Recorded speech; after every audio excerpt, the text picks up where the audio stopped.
Hey everyone, it is your favorite expat and well-being coach, your girl Nicole, and today it's for you. So listen, if you are moving to Asia, you're a woman of a certain age, and you have been researching until your brain melts, you've been on ChatGPT, you have been Googling, you've been in all the Facebook groups, stop.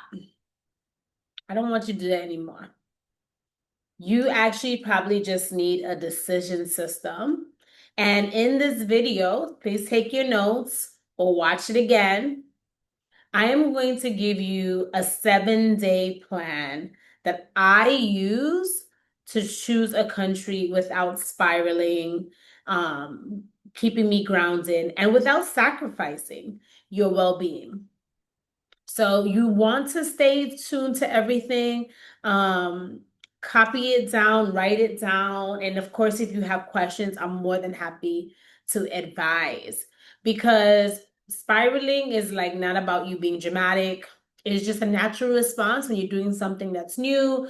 It's something that feels scary. And, our nervous system wants to keep us safe. Our brain wants to keep us safe. So I'm here to give you some type of structure so that you will feel like liberated. You will feel like I know exactly what I can possibly think about. So by the end of the 7 days, so just treat this video, come back to it. After 7 days, you're going to have a clear short list on 1 to 3 countries that you would like to live, where you'd like to go, a realistic budget range, a city and a neighborhood direction, and your next two actions. And that's what I want from you. I want you to feel that you came on this channel and you feel like you are a step ahead or 7 steps ahead than before watching. So, are you ready? So, I want you to just, I've say this, but I'll say this again. One, we have some 3 rules here because I'm all about sovereignty. I'm all about peace. I'm all about just liberation. We're not going to choose any country solely on vibes, right? We're going to choose based on fit. So even though you are a vibey person, we want to make sure that it's a fit. Two, clarity comes from action, not from thinking. Thinking is sexy, but actually it is the movement, doing something. And number 3, well-being is not a bonus. It is a foundation. So making that part of your journey of deciding is what's going to keep you regulated. So let's first start. So the first thing you want to know is, and you want to choose one. Try your best to choose one. What season are you in? Okay, so one season could be a builder, which might mean that you're moving for money and career, you're moving for a job. 2 could be healer, which doesn't mean you are a healer, but you could be moving because of health reasons, your well-being, or even just thinking about a sabbatical. 3rd could be almost a combination of both the builder and healer, where you're trying to build and create community. Maybe you want to meet like-minded people who are living abroad, but you also want dating and possibly money, like money/career. And you need to think, which one do you think is your season for the first 6 months? What does that look like? And of course, put that down. So, for example, I would say I am moving to Asia because I'm moving to Thailand because I am moving to Hong Kong because. So right away, and remember, there's no judgment. Don't judge yourself. As a person who has lived abroad for 11 years, as a person who's taken a sabbatical, as a person who's gone and taken lower salary, I've done all the things. So this is not where you beat yourself up. This is where you get honest about what you need right now. So the first day, you're deciding what season you're in and what you're planting, right? Second is your three factors, excuse me. So this is for day 2. So I'm just going to, for example, walkability in transit. Is that something that's important to you? Access to parks and nature, healthcare quality and cost, safety and peace at night, community expat mix, cost of living range, weather tolerance, and also pollution. We are talking about Asia, right? Dating scene, if that's relevant for you. So, which of the 3 that I mentioned are most important? And only 3, because your brain's going to start doing some funky stuff. Okay. And your output that you're going to receive is going to tell you exactly what you really need. Now, number 3, you're going to create a short list of 3 countries. So now I want you to match your season with the fit factors to the 3, and think about, this is your Asia shortlist. What country, why it fits, and then put 1 concern.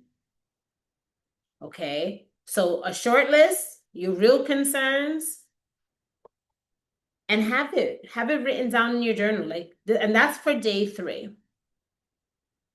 Day 4, you want to have a budget reality check. So what that means is, how much is rent, how much is a rental or a monthly stay or Airbnb? Are you doing house sitting? Okay. How much are groceries, transport, health insurance, medical, social life, gym, well-being, and travel, if you like to travel close by or travel within a country.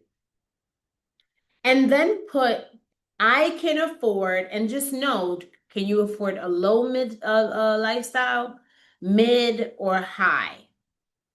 And what your monthly range is. And once again, just be really honest about what it is that you can afford, what you can do, what do you need. Next, we have day 5. I want you to, your city and neighborhood test. So you're not just choosing a country. Remember that you're choosing a Tuesday, is what I always say, right? So what are some of the things? Where would you walk? Where would you go and do your groceries? What's your commute like? Where is the park? Is it noisy at night? Is it light? So I want you to think about that. And then your action plan is to pick 2 neighborhoods in your top country. 2 neighborhoods in your top country, and do a Google Maps commute. Do a street view. Check nearby parks and transit. Okay, so and then put your top city and the neighborhood. Okay, so I hope you're writing that down. Now we are at day 6, which is all about your community plan. So a lot of people don't fail the move. They actually just fail at the loneliness, which is one of the, I think people don't talk about it enough, but it can be really lonely. And this is regardless if you're married, you're single, you are dating, it can be really, really lonely. So you really want to make sure that you don't set yourself up for that.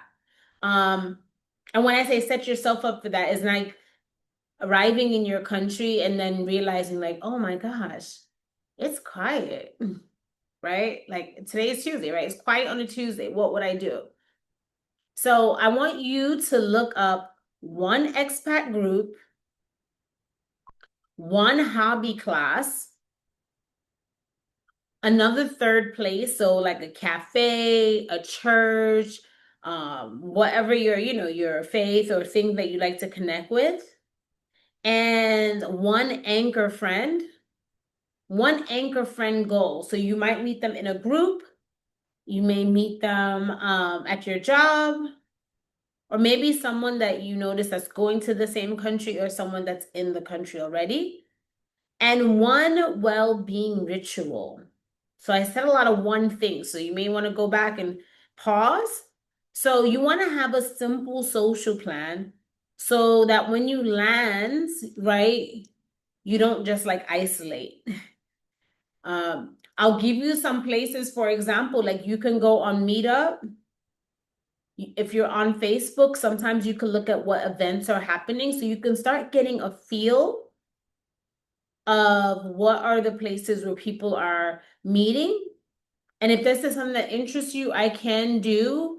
If you're not following my IG already, I do share like where you can meet friends, but I can also do one that's more specific. Day 7, we're at day 7, which is like congratulations, okay? Now you have a decision scorecard. So you want to think about your next 2 actions. So you want to score each country 1 to 10 on the fit factors, budget, nervous system safety, community potential, and the highest score wins. If it's close, pick the one with the best day-to-day ease. Um, And then what you can start doing, your next 2 actions is maybe booking a short scouting trip or picking a target move month, talking to 2 people that live there, start your savings targets, begin a job search if you're looking for a job. And then you're going to have decision direction and some momentum, which is what I want. Right? Because you don't need perfect certainty. You need a clear direction and your next step. The move should always support your well-being, not cost you your peace. You shouldn't be leaving in fright mode. You should be at peace and calm. So if this is something that interests you, please put your name in the comment. Let me know. Let me know how this is working for you. And I wish you the best on choosing your country in Asia. You can do this. I am here supporting you. Go back, rewind, go through each day. Each day, take your time, get on the Googles. And I look forward to hearing from you again, your favorite expat and well-being coach. This is your girl, Nicole. See you soon.